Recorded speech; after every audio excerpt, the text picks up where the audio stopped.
What is up, my Metaverse family? Welcome back to On-Chain Gaming. My name is Jake, the On-Chain Gamer, and I just recently released a video that was called 3 Things That Could Kill Marandus. And if you watched that video, one of the main topics that I focused on was new players feeling left out once all the deeds are sold. And this is only a partial problem because there's decentralized marketplaces. People can still buy stuff after it's sold from Gala, just from other players. So it's always going to be possible to get land in Marandus if you're new. The question is just at what price? But what's important about Marandus is that new players feel welcome. New players feel a desire, a longing to role play in the world of Marandus. And yeah, one of the big things I said that could kill Marandus is new players feeling left out, feeling like there's nothing here for them. And I had not even published that video. I had finished recording it, we had gotten it ready, and then Gala released a new blog post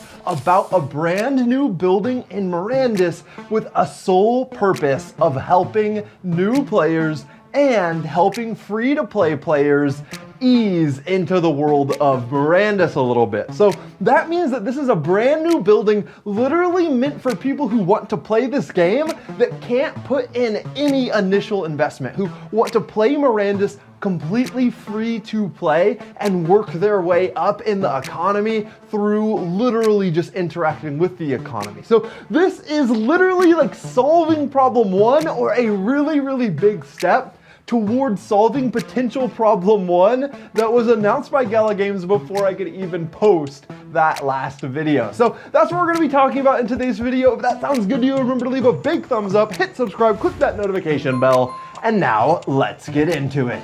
On-Chain Gaming.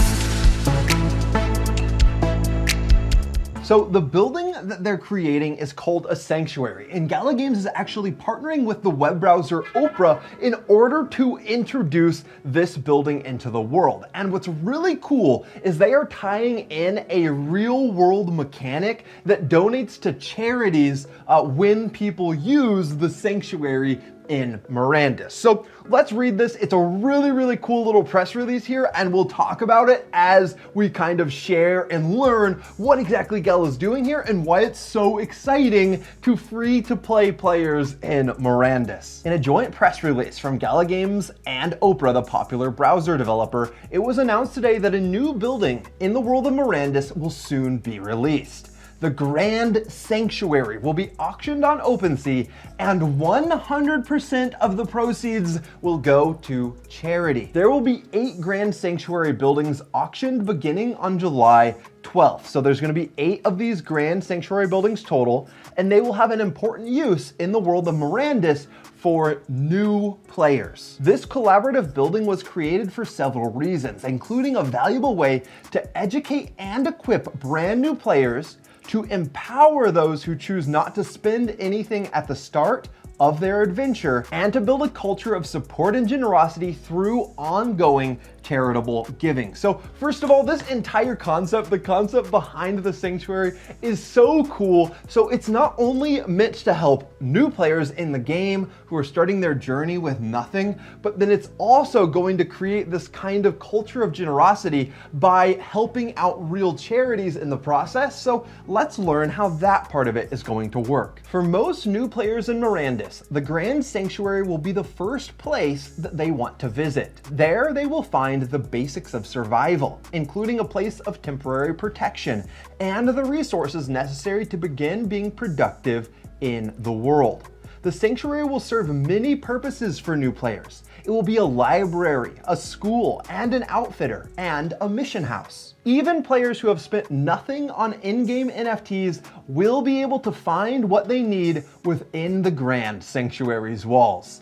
In this way, the Grand Sanctuary essentially solves the massive problem that I was saying could potentially exist for Marandus. This is great. All right, sorry, I went off on my own tangent. In this way, the Grand Sanctuary will play a vital role of empowering free-to-play players, making it possible for them to start earning in the game. The cycle of giving. So now this is the part I was mentioning about how real life charities are going to benefit when players in Mirandus use the sanctuary. The Grand Sanctuaries will have built-in economies of their own. Every active player who uses the sanctuary when they are new will have the satisfaction of knowing that a small portion of the earnings made possible by those provisions will be given to real-world charities. Basically, a portion of each player's earnings in the beginning will be automatically awarded to both the sanctuary owner and an IRL charity organization of Gala Games and Oprah's choice. It will become a cyclical organization of charity in the fantasy world of Mirandus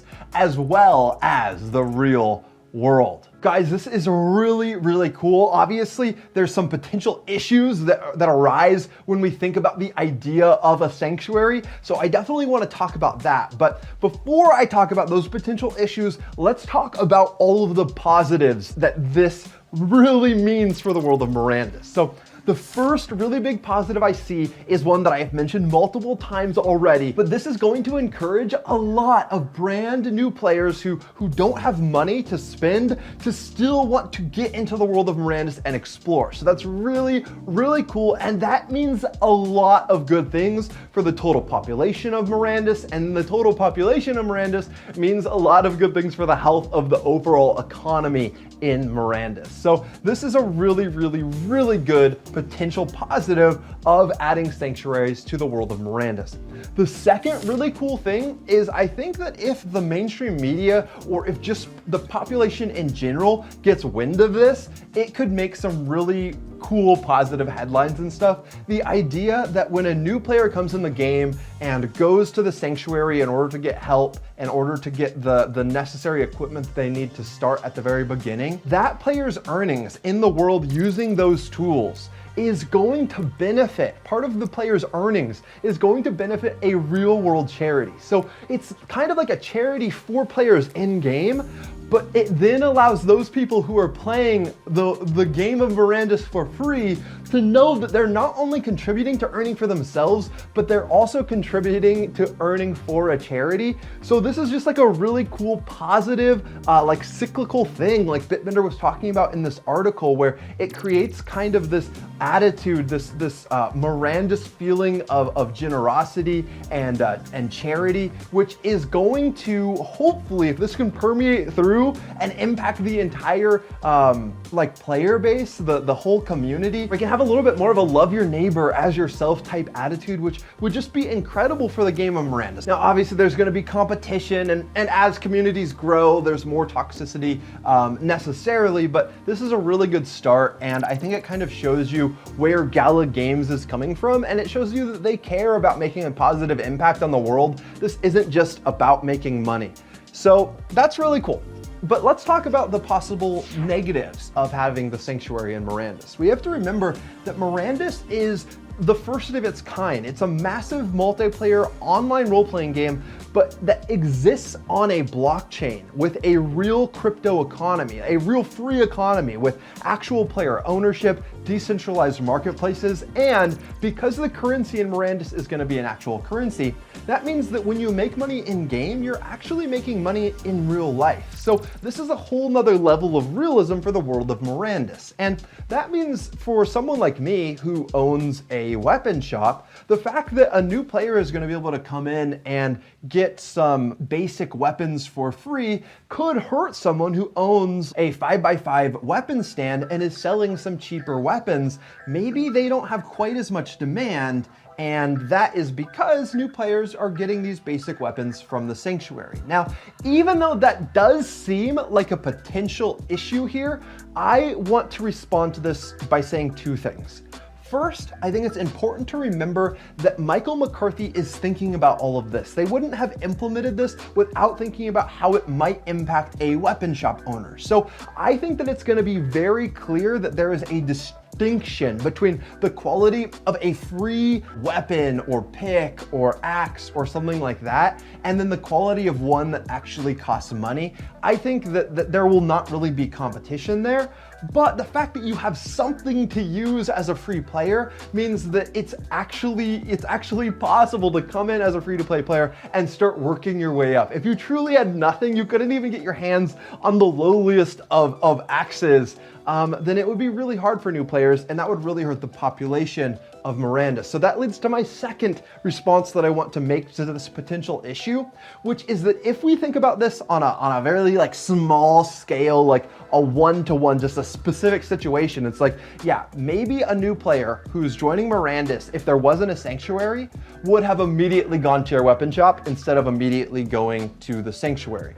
But maybe that player wouldn't even have entered the world of Mirandus at all if he knew that there was no way for him or her to really make it without spending anything. Maybe this person doesn't have money, so instead of this person joining the world of Mirandus, going to a sanctuary, falling in love with the game, earning with some of that basic stuff, and then eventually coming to your weapon shop and buying a better weapon from you, he's just not going to exist at all in the world of Mirandus because it's not friendly to new players. So if we take a step back from this one-to-one situation and like scale out, look at this big picture, the total population of Mirandus, because of sanctuaries, could literally be double or triple or 10 times the total player base, because new players could kind of ease into the game and there was a way for new players to experience the world without spending anything and fall in love with the world of Mirandus without spending anything. And the fact that this is now possible and a reasonable thing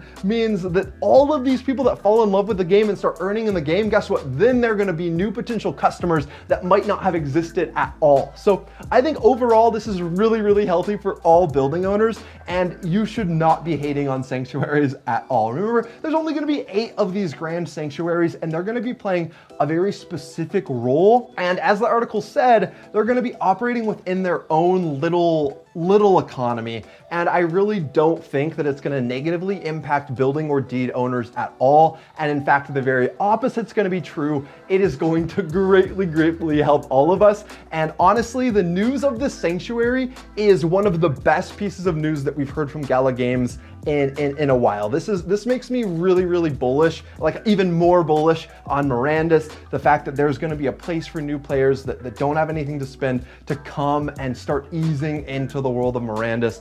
And then the fact that charities are going to be helped from it. This is just a really cool announcement. And yeah, I hope that you guys can see how cool of an announcement this is as well. And yeah, that kind of removes a lot of that first potential issue that we had. So now, if Gala can deal with the hackers and ensure that there's not a lot of hackers in this game, and if we can really have a feeling of late game, and I think maybe I was a little unfair, the fact that this game just has a real economy might be all the late game that we need. Like, I might be freaking out about nothing. So yeah, I'm just starting to get more and more positive on this game. I think that, man, this game has the potential of not only revolutionizing MMOs, not only revolutionizing gaming, but literally the next step, revolutionizing the world economy.